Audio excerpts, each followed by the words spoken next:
Good evening, Ron. Thank Hi. you very much for all three for seminars. Wonderful, thank you.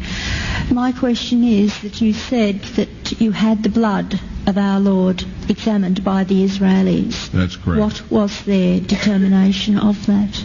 Okay. Now, we won't be able to take second questions. I'm sorry if you're on your second one. Please just step out. I love you, but we're running out of time. Real quickly, okay.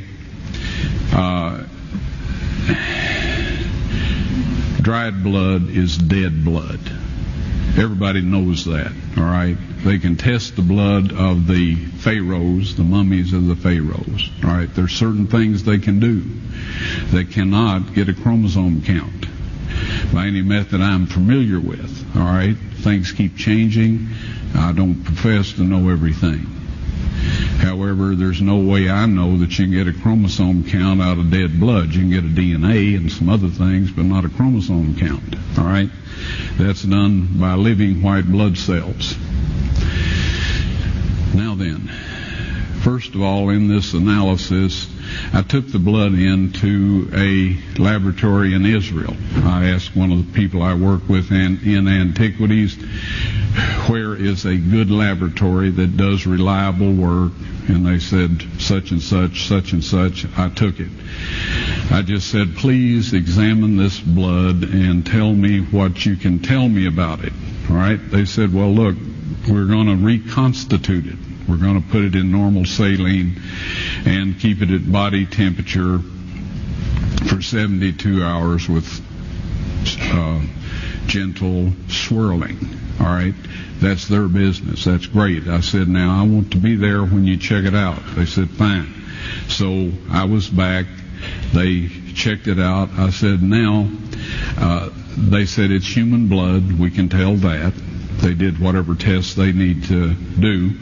And then I said, take some of the white blood cells and put them in a growth medium and keep them at body temperature for 48 hours. And they said, well, that'll do no good because it's dead blood. I said, would you please do that for me? And they said, okay, we'll do it. So anyway, I said, I want to be there when you take it out and examine it. So I was back there. They took it out, examined it under a microscope, and the one technician called the other one over there, and then they called the boss over there, and they were talking Hebrew a mile a minute there for a little bit, and they looked at me and they said, Mr. Wyatt, this human blood only has 24 chromosomes in it. Everybody else has 46. You see, 23 from your mother, 23 from your father, 22 autosomes from your mother, 22 autosomes from your father. You get an X from your mother, you may get an X or a Y from your father, all right?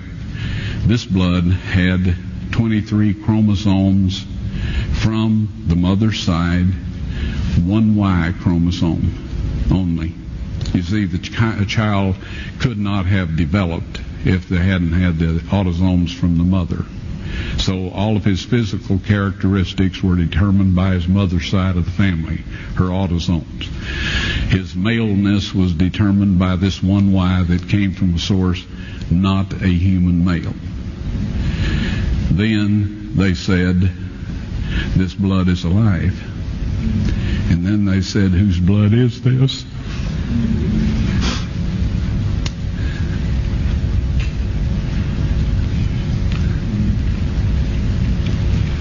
I said, it's the blood of your Messiah.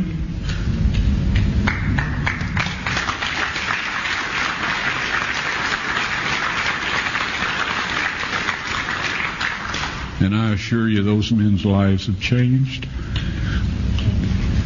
You're welcome.